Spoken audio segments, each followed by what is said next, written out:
दुनिया की सबसे तेज छुरी हमारी जुबान है, जो कि लोगों को बिना खून खराबे के ही मार देती है।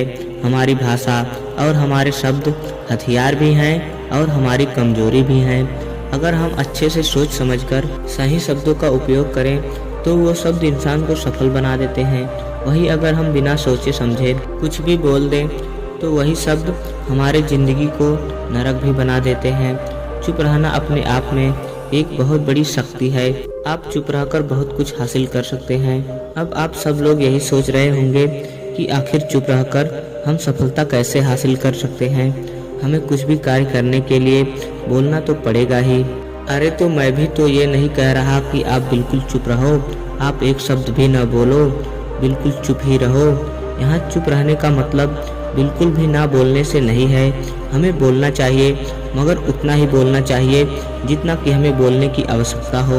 अब आप फिर से यही सोच रहे होंगे कि हम तो उतना ही बोलते हैं जितना की आवश्यकता होती है, हम ज़्यादा कहाँ बोलते हैं। हम सबको ऐसा ही लगता है कि अरे मैंने ज़्यादा कब बोला, पर हकीकत में हम बहुत ज़्यादा बोल जाते हैं। जहाँ हमें नहीं बोलना चाहिए वहाँ भी हम बोलते रहते हैं, और कभी कभी हमारा ज़्यादा बोलना ही हमें मुसीबत में डाल देता है। हमें उस समय तो पता नहीं होता है कि हम ज़्यादा बोल रहे हैं, उस समय तो हमें ऐसा ही लगता है कि हम कहाँ ज़्यादा बोल रहे हैं, हम तो वही बोल रहे हैं जहाँ बोलना चाहिए। पर हकीकत में हम बहुत ज़्यादा बोल जाते हैं और मुसीबत को खुद ही न्योता दे देते हैं। तो आखिर हमें चुप क्यों रहना चाहिए? क्या होता है अगर हम कम बोलेंगे, चुप रहेंगे? चुप रहने के फायदे क्या होते हैं? चुप रहकर हम अपनी मंजिल को कैसे हासिल कर सकते हैं? और ज़्यादा बोलने के क्या क्या नुकसान होते हैं? आज मैं आपको इस कहानी के माध्यम से ये बताऊंगा कि चुप रहने के फायदे क्या हैं, कैसे हम सफलता को चुप रहकर हासिल कर सकते हैं। बस आप इस कहानी में अंत तक बने रहना, तभी आपको चुप रहने का रहस्य समझ में आएगा। नहीं तो जो गलतियाँ आप अपने जीवन में कर रहे हैं आप करते ही रहोगे। तो शुरू करते हैं। एक नगर में दो बालक रहते थे जिनका नाम रमेश और महेश था। दोनों ही बालक अलग अलग परिवार से थे, तो दोनों युवक एक ही साथ खेल कूद कर बड़े हुए थे।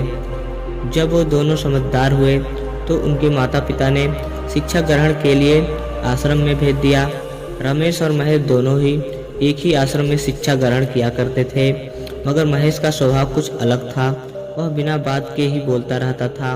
वहीं दूसरी तरफ रमेश शांत स्वभाव का था, वह किसी से भी बिना बात के नहीं बोलता था। महेश तो मौका मिलते ही आश्रम के दूसरे शिष्यों के साथ गप्पे मारने लगता था। वो अपनी खूब बड़ाइयाँ करता, अपने मित्रों से कहता कि मैं तो बहुत बड़ा ज्ञानी हूँ, मुझे सब कुछ आता है। गुरुजी जो भी शिक्षा मुझे देते हैं मुझे वो हमेशा याद रहती है। वो इतना ज़्यादा बोलता था, उसके ज़्यादा बोलने की वजह से आश्रम के शिष्य उससे ज़्यादातर दूर ही रहते थे। और महेश सोचता था कि ये तो मेरे से घृणा करते हैं, इसलिए मेरे से दूर रहते हैं। वहीं दूसरी तरफ रमेश बहुत कम बोलता था, वो किसी से फालतू बात नहीं करता था, वो तो अपने काम को पूरा करने में ही मस्त रहता था। जो कार्य मिलता वो उसे पूरी ईमानदारी के साथ पूरा करता। लेकिन महेश तो सारे दिन इधर उधर घूमता रहता, जो भी उसे कार्य मिलता उसे जल्दी जल्दी करके गप्पे मारने चला जाता था। और वहीं आश्रम के सभी शिष्य रमेश को बहुत पसंद करते थे, और वहीं मोहन को कोई भी शिष्य बिल्कुल भी पसंद नहीं करता था। जब गुरु उपदेश देते तब महेश उनको ध्यान से नहीं सुनता, पहले ही गुरु से सवाल करने लग जाता कि गुरुदेव यह कब हुआ, यह कैसे हुआ। गुरु सोचते कि अभी तो मैंने अपना उपदेश पूरा भी नहीं किया है और ये बीच में ही बोल रहा है। गुरु उसे कुछ भी नहीं बताते और उसे बैठा देते और कहते कि अभी मैं तुम्हें बता दूंगा, मेरी बात अभी पूरी नहीं हुई है, जब मेरी बात पूरी हो जाएगी तब तुम प्रश्न करना। जब उपदेश पूरा हो जाता तो महेश फिर से गुरु से प्रश्न करने लगता। वो गुरु से ऐसे ऐसे प्रश्न पूछता जिनका कोई मतलब नहीं बनता, जिससे गुरु उसको ज़्यादा पसंद नहीं करते। वहीं दूसरी तरफ रमेश उपदेशों को बड़े ध्यान से सुनता, और सुनने के बाद अगर उसको कुछ समझ में नहीं आता तो बड़े आदर के साथ गुरु से कहता कि गुरुदेव मुझे यह समझ में नहीं आया। तो गुरु भी उसे बड़े प्रेम से उसके प्रश्न का जवाब देते। गुरु रमेश से बहुत प्रेम करते थे। पूरे आश्रम में उनका प्रिय शिष्य रमेश ही था, क्योंकि वो कभी बिना बात के सवाल जवाब नहीं करता था। आश्रम की शिक्षा पूर्ण होने के बाद रमेश और महेश दोनों अपने अपने घर लौट आए। महेश ने घर आकर अपने परिवार वालों से बताया कि उसने आश्रम में बहुत ज़्यादा ज्ञान अर्जित किया है। वो अब इतना काबिल बन चुका है कि वो दूसरों को भी शिक्षा दे सकता है। वहीं दूसरी तरफ रमेश घर आकर अपने से बड़ों को प्रणाम करता है और उनसे कुछ भी नहीं कहता है। अब रमेश और महेश दोनों की शिक्षा पूरी तो हो चुकी थी, तो उन्हें अपना व्यवसाय करना था। दोनों ने अपना व्यवसाय भी शुरू कर दिया। लेकिन जब महेश व्यवसाय करता तो उसके पास ग्राहक सामान खरीदने आते तो वो उनसे बहुत ज़्यादा बोलता। ग्राहक उससे कुछ पूछते तो वो उस बात को घुमा फिराकर ग्राहकों को बताता था और बहुत समय लगाता था। कभी अपनी बड़ाइयाँ करता तो कभी अपने सामान की करता, पर ग्राहकों को तो सिर्फ सामान खरीदना होता था, उससे फालतू बात करने थोड़ी आते थे। धीरे धीरे ग्राहक महेश को नापसंद करने लगे। वहीं दूसरी तरफ रमेश अपने व्यापार को अच्छे से चला रहा था। वो फालतू में किसी से कुछ नहीं कहता था। जब ग्राहक उसके पास सामान लेने आते तो उन्हें उसकी कीमत बताकर सामान को दे देता। वह किसी भी प्रकार की फालतू बातें नहीं करता। इससे ग्राहक रमेश से बहुत प्रभावित होते और उसका व्यापार भी बहुत अच्छा चलना शुरू हो गया। लोग उसी से सामान खरीदने लगे। वहीं महेश सोचता कि मेरा व्यापार तो चल ही नहीं रहा, फिर इस रमेश का व्यापार इतने अच्छे से कैसे चल गया। आखिर हम दोनों के पास एक ही तो हुनर है, हम दोनों ने एक ही जगह से तो शिक्षा ग्रहण की है, साथ साथ खेले कूदे हैं, फिर मेरा व्यापार क्यों नहीं चल रहा। जब भी महेश से कोई कुछ पूछता तो महेश एक ही लाइन की बात को 100 लाइन में बढ़ा चढ़ाकर बता देता। लोग उसकी बात सुनते सुनते बोर हो जाते और उससे कभी कुछ नहीं पूछते। वहीं रमेश से कोई कुछ पूछता तो वह उस बात का जवाब कम शब्दों में दे देता, जितना पूछा है उतना ही बता देता। इसलिए लोग उससे कभी बोर नहीं होते थे। सभी गांव वाले रमेश की बहुत ही ज्यादा इज्जत करते थे, उसे सम्मान की दृष्टि से देखते थे। वहीं दूसरी तरफ महेश को कोई भी सम्मान नहीं देता था। महेश सोचता कि आखिर लोग रमेश को इतनी इज्जत क्यों देते हैं और मुझे क्यों नहीं देते। क्या उसी को सब कुछ आता है? मैंने भी तो उसी के साथ शिक्षा ग्रहण की है, मुझे भी तो उसके बराबर ज्ञान है, फिर लोग उसी से कुछ क्यों पूछते हैं, मेरे से क्यों नहीं कुछ पूछते। जब रमेश और महेश दोनों अपने अपने दोस्तों के साथ होते तब महेश अपने दोस्तों के साथ खूब बातें करता, इधर उधर की न जाने क्या क्या बातें करता, पर रमेश बिना बात के कुछ नहीं बोलता।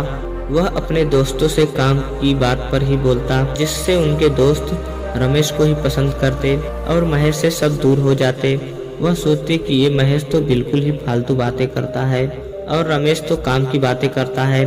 महेश को कुछ भी समझ में नहीं आ रहा था, आखिर सब लोग उसके साथ ऐसा व्यवहार क्यों कर रहे हैं, क्यों कोई उससे बातें नहीं करता, क्यों लोग उससे दूर भागते हैं, क्यों मेरा व्यापार ठीक से नहीं चल रहा, लोग मेरा सम्मान क्यों नहीं करते, बल्कि मैंने भी तो शिक्षा ग्रहण की है, लोग मेरा मजाक क्यों बनाते हैं, आखिर क्या कमी है मेरे में। यह सब सोचकर महेश बहुत दुखी हो गया।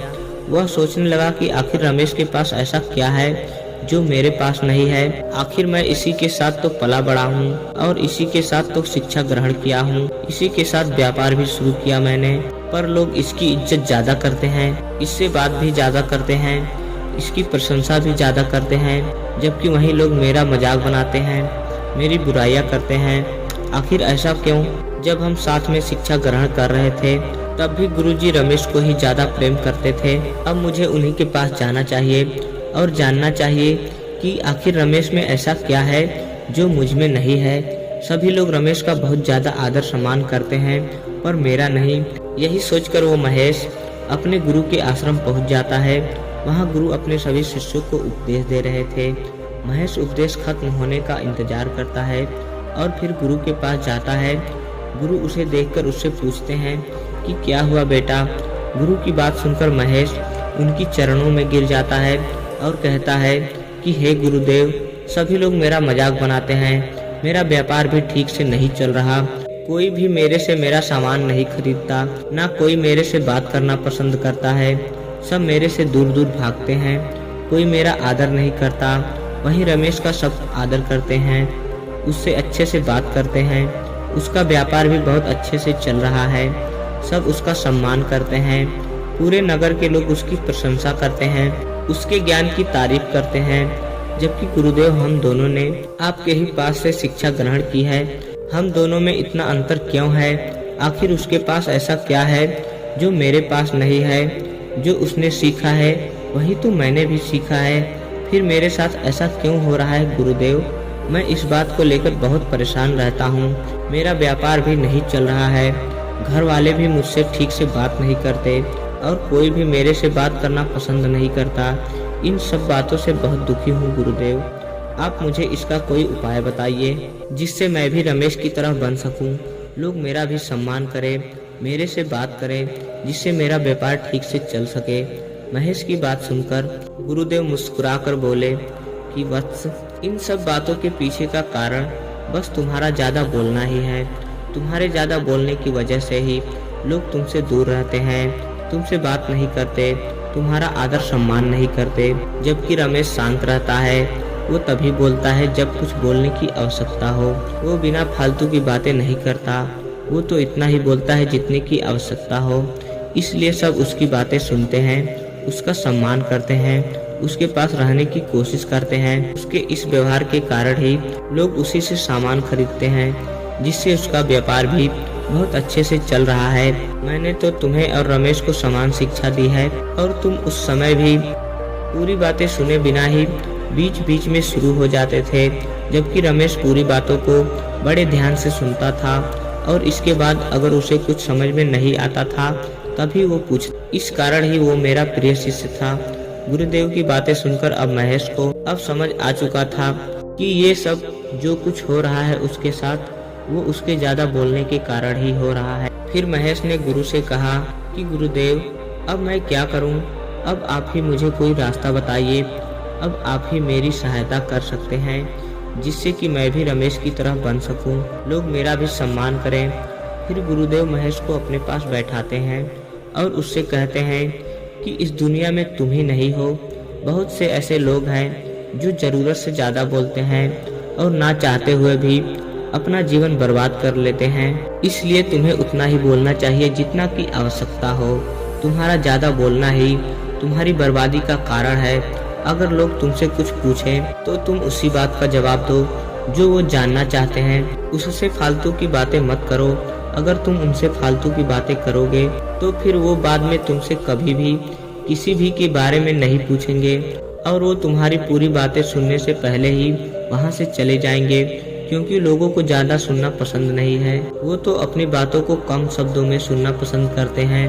अच्छा चलो तुम मुझे ये बताओ कि अगर हमारे नगर में बहुत तेज बारिश आ जाए तो क्या होगा? गुरु की बात सुनकर महेश बोला कि सब कुछ नष्ट हो जाएगा, बाढ़ आ जाएगी, घर डूब जाएंगे, फसलें नष्ट हो जाएंगी। फिर गुरुदेव बोले कि जिस प्रकार ज्यादा बारिश होने से सब कुछ नष्ट हो जाएगा, वैसे ही ज्यादा बोलने से सब कुछ बर्बाद हो जाता है। जैसे ज्यादा बारिश होना हमारे कुछ काम नहीं आता, वैसे ही फालतू का बोलना भी हमारे कुछ काम नहीं आता। जो व्यक्ति कम बोलता है और उससे कुछ पूछा जाए उसी का जवाब देता है तो लोग उसी से बात करना पसंद करते हैं। और तुम जो भी बात करो, जिससे भी बात करो, वो बात तुम सोच समझ कर बोलो, क्योंकि जो शब्द तुम्हारे मुंह से निकल गए उसे तुम वापस नहीं ला सकते। सारा खेल हमारे शब्दों का ही होता है। अगर हम समय होने पर अपने शब्दों का सही प्रयोग करें तो हमारी सफलता निश्चित होती है, और अगर हम बिना बात के ही बोलते रहते हैं तो सामने वाला हमें बेवकूफ समझता है। बड़े से बड़े कार्यों को भी हम शांति पूर्वक सुलझा सकते हैं, लेकिन अगर हमने वहाँ शांति नहीं रखी तो कार्य भी हमारा बिगड़ जाता है। जो मनुष्य कम बोलता है, लोग उसके बोलने का इंतजार करते हैं कि ये कब बोलेगा, उसके एक एक शब्द पर गौर करते हैं। वहीं अगर कोई मनुष्य ज्यादा बोलता है तो लोग उसे पागल समझते हैं कि ये तो ऐसे ही बोलता रहता है, कोई उसकी बात नहीं सुनता, चाहे वो अच्छी अच्छी बातें ही क्यों ना कर रहा हो, क्योंकि लोगों के पास इतना समय नहीं होता है कि वो घंटों बैठकर आपकी बातें सुने। वो तो कम समय में बहुत कुछ जानना चाहते हैं। इसलिए तुम्हें कम शब्दों में अपनी बात को अच्छे से रखना चाहिए। ज्यादा बोलने से हमारी ऊर्जा नष्ट होती है, हम फिर अपने कार्यों के बारे में ज्यादा कुछ सोच नहीं पाते। वहीं अगर हम मौन रहते हैं तो हम अपने कार्य के बारे में गहराई से सोच पाते हैं और लंबे समय तक उस कार्य को कर पाते हैं। ज्यादा बोलना हमारे मन को अव्यवस्थित कर देता है, जिससे हमारा मन हमारे नियंत्रण में नहीं रहता है। जो व्यक्ति कम बोलता है और सही बोलता है, लोग उसके ऊपर विश्वास भी ज्यादा रखते हैं। वहीं जो व्यक्ति ज्यादा बोलता है, लोग उसकी बातों पर बिल्कुल भी विश्वास नहीं करते। वो तो ये सोचते हैं कि ये तो ऐसे ही बोलता रहता है। जब कोई हमें कुछ कहे तो हमें उसको ध्यान से सुनना चाहिए। इससे सामने वाला आपको सम्मान देता है, क्योंकि वो अगर आपको कुछ बता रहा है तो अपना समझकर ही तो बता रहा है। इसलिए उसकी बातों को बड़े ध्यान से सुनकर उसका जवाब दो। ऐसा मत करो कि वो तुमको कुछ बता रहा हो और तुम बीच बीच में ही उसको ज्ञान देने लग जाओ। अगर तुम ऐसा करोगे तो उसकी नज़रों में आपकी इज्जत कम हो जाएगी, फिर वो कभी भी आपको कुछ नहीं बताएगा। बोलने से ज़्यादा हमें सुनना चाहिए, और ऐसे ही लोगों को यह समाज पसंद भी करता है। तुमने देखा होगा कि जब घर परिवार में कोई छोटी सी बात पर झगड़ा हो जाता है तो वो छोटी सी बात बहुत बड़ी बन जाती है, और बड़ी हमारे ज़्यादा बोलने के कारण ही तो बनती है। अगर हम उस समय ज़्यादा ना बोलें और शांति से उस बात को सुने तो वो बात अपने आप ही शांत हो जाती है और झगड़ा भी समाप्त हो जाता है। लेकिन हम करते क्या हैं, उसने एक बात कही तो हम उसे दो बात कहेंगे कि उसने मुझे ऐसा क्यों कहा, और फिर परिवार में तू मैं होने लग जाएगी और झगड़ा इतना बढ़ जाएगा कि कभी कभी तो परिवार में शोक उत्पन्न हो जाता है। घर की शांति चली जाती है, घर वाले एक दूसरे से बात तक नहीं करते। इसी तरह परिवार नष्ट हो जाते हैं। इसलिए हमें हमेशा सोच समझकर बोलना चाहिए और जितना हो सके उतना कम बोलना चाहिए। गुरुदेव की बातें सुनकर महेश को सब कुछ समझ में आ गया। उसने ज्यादा न बोलने की संकल्प ली, गुरुदेव को प्रणाम किया और घर वापस लौट आया। दोस्तों, कहानी कैसी लगी कमेंट में ज़रूर बताइएगा, और वीडियो पसंद आई हो तो लाइक कीजिए, और ऐसे ही ज्ञानवर्धक कहानी सुनने के लिए हमारे चैनल को सब्सक्राइब कीजिए। मिलते हैं एक और नई कहानी के साथ, तब तक के लिए जय हिंद, वंदे मातरम।